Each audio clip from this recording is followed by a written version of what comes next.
Perkenalkan, nama saya Elvina dari kelas 1C, Prodi Administrasi Bisnis. Saya akan mereview buku yang berjudul Essential Concept in Sociology. Yang pertama, berpikir sosiologis. Ceramah, yaitu cara berbicara dan berpikir tentang subjek yang disatukan oleh asumsi umum dan berfungsi untuk membentuk pemahaman orang tentang dan tindakan terhadap subjek itu.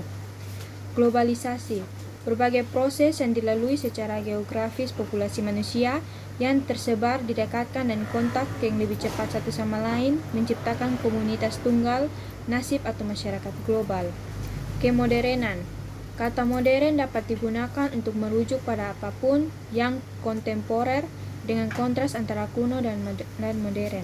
Postmodernitas, sebuah periode sejarah mengikuti modernitas yang kurang didefinisikan dengan jelas, pluralistik dan beragam secara sosial daripada modernitas yang mendahulunya. Rasionalisasi, sebuah proses sosial jangka panjang di mana ide-ide tradisional dan keyakinan digantikan oleh aturan dan prosedur metodis dan formal, cara berpikir untuk mencapai tujuan.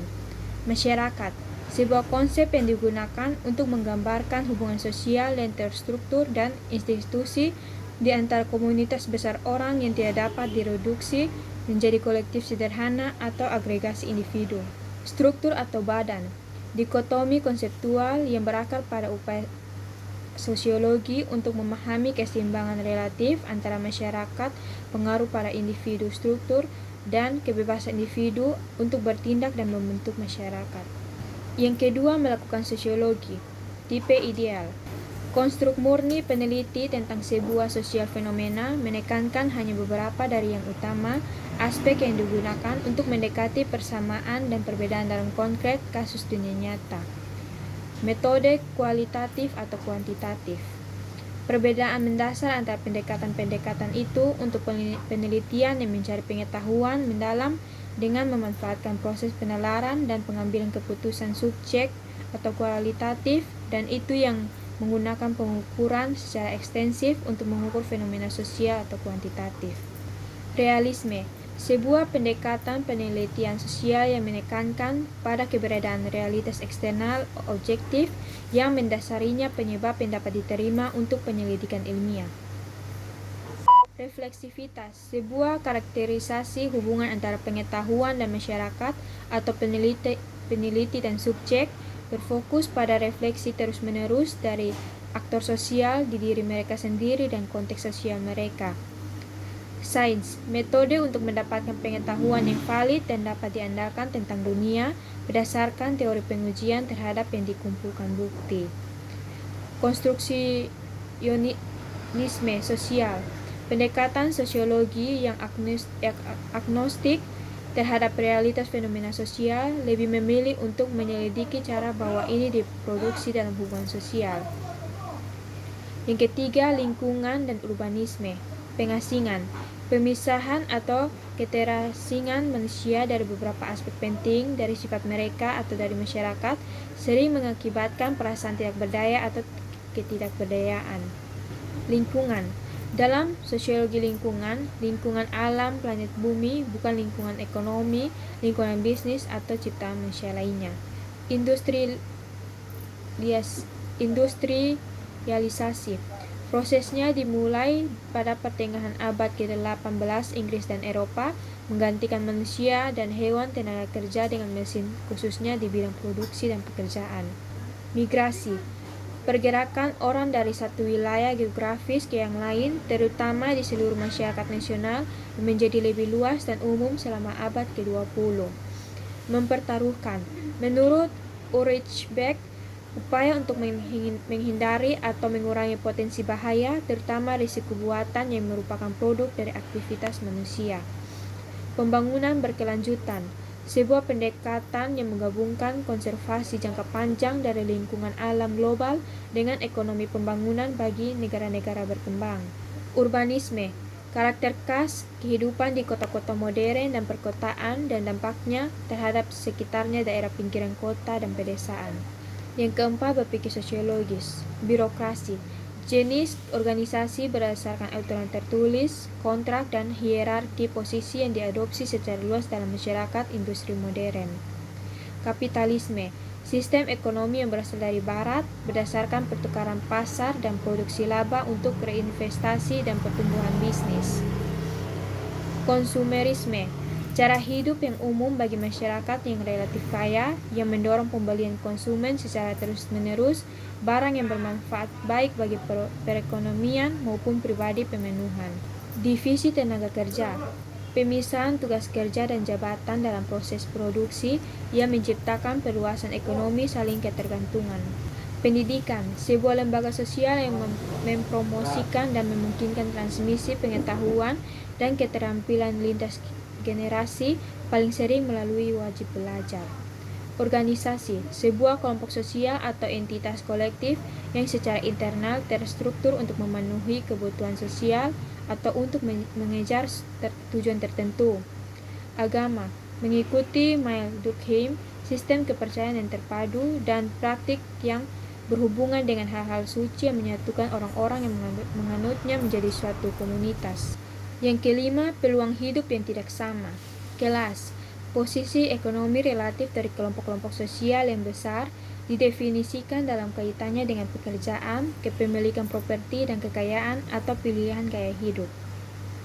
Jenis kelamin, harapan sosial, budaya dan psikologis, sifat dan perilaku yang dianggap sesuai untuk anggota masyarakat tertentu.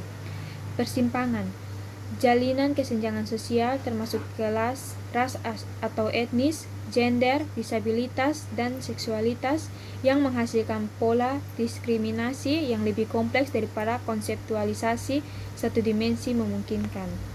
Patriarki, dominasi sistematis perempuan oleh laki-laki di beberapa semua bidang dan institusi masyarakat. Kemiskinan, kondisi tidak memiliki akses ke hal-hal itu dianggap dasar atau norma dalam suatu masyarakat. Ras dan etnis, ras mengacu pada berbagai atribut atau kompetensi ditetapkan berdasarkan fitur yang dibumikan secara biologis seperti warna kulit. Etnisitas mengacu pada kelompok sosial yang anggotanya berbagi kesadaran yang berbeda tentang kesamaan identitas budaya, membedakan mereka sebagai kelompok sosial. Mobilitas sosial, pergerakan individu atau kelompok antara posisi sosial ekonomi, naik atau turun hierarki dalam sistem stratifikasi, khususnya sistem kelas sosial. Status, kehormatan sosial atau prestis yang diberikan kepada seseorang atau kelompok sosial oleh anggota masyarakat lainnya. Keenam, hubungan dan kehidupan. Kursus masyarakat, sebuah konsep yang diperebutkan, tetapi sederhananya sekelompok orang tinggal di wilayah tertentu atau yang memiliki kepentingan bersama yang terlibat dalam interaksi sistematis satu sama lain. Keluarga, sekelompok individu terkait oleh ikatan darah, pernikahan atau adopsi yang membentuk unit sosial ekonomi, orang dewasa, anggota yang bertanggung jawab untuk mengasuh anak-anak.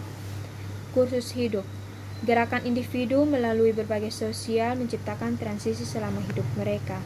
Jaringan, seperangkat ikatan sosial informal atau formal yang menghubungkan orang satu sama lain baik dalam bentuk organisasi yang longgar atau dalam kehidupan sosial. Sosialisasi, sosial proses melalui mana anggota baru masyarakat mengembangkan kesadaran akan norma dan nilai sosial dan membantu mereka mencapai rasa diri yang berbeda. Sosialisasi proses berlanjut sepanjang hidup.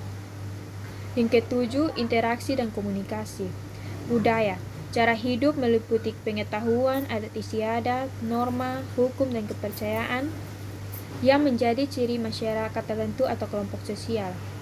Identitas, aspek khas dari karakter individu atau karakter suatu kelompok yang berhubungan dengan rasa diri mereka.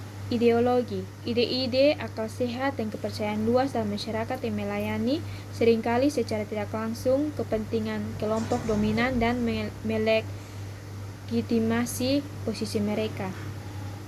Interaksi, segala bentuk pertemuan sosial baik formal maupun informal situasi antara dua atau lebih individu. Media massa, Bentuk dari komunikasi seperti surat kabar, majalah, radio, televisi, dan film yang dirancang untuk menjangkau audiens yang besar. Ruang publik, arena debat dan diskusi publik di era modern masyarakat yang terdiri dari banyak formal dan informal spasi. Yang kedelapan, kesehatan, penyakit, dan tubuh.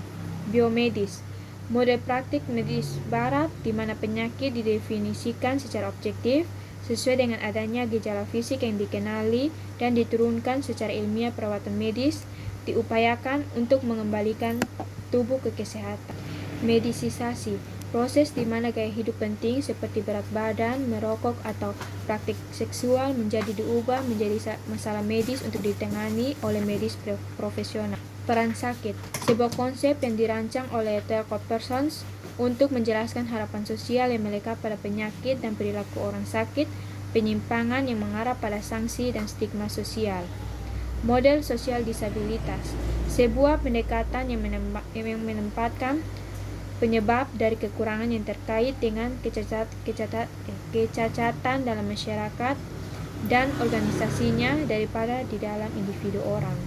Diri sosial, terbentuknya kesadaran diri yang tercipta sebagai individu organisme manusia bereaksi terhadap berbagai reaksi orang lain ke arahnya.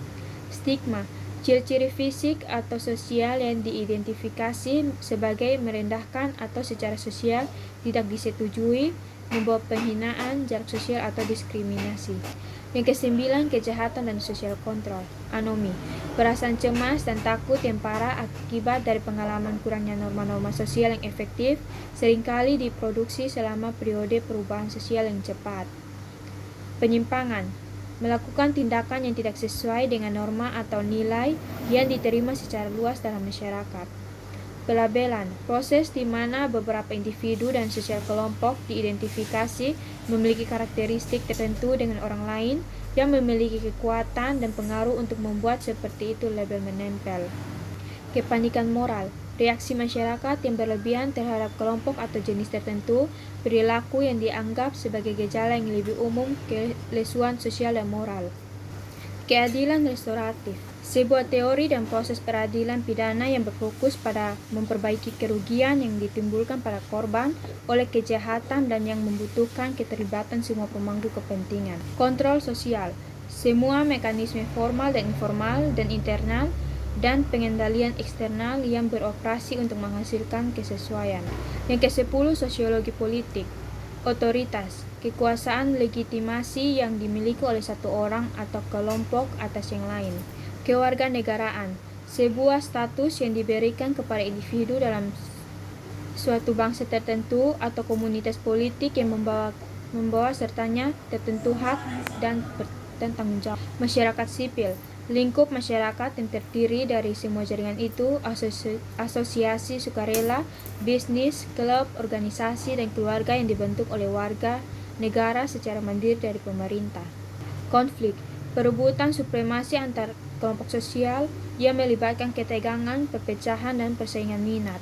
Demokrasi, suatu sistem politik yang menyediakan partisipasi warga negara dalam pengambilan keputusan politik baik secara langsung maupun melalui pemilihan wakil politik.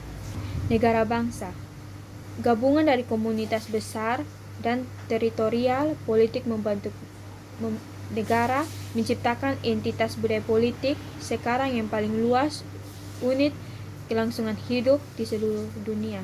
Kekuasaan, sebuah konsep yang sangat diperebutkan, tetapi secara umum kemampuan individu atau kelompok untuk mencapai tujuan mereka atau lebih jauh kepentingan mereka bahkan melawan oposisi atau perlawanan. Gerakan sosial, upaya kolektif untuk memajukan kepentingan bersama atau mengamankan tujuan bersama sebagian besar melalui tindakan di luar lingkup institusi politik yang formal dan mapan. Sekian dan terima kasih.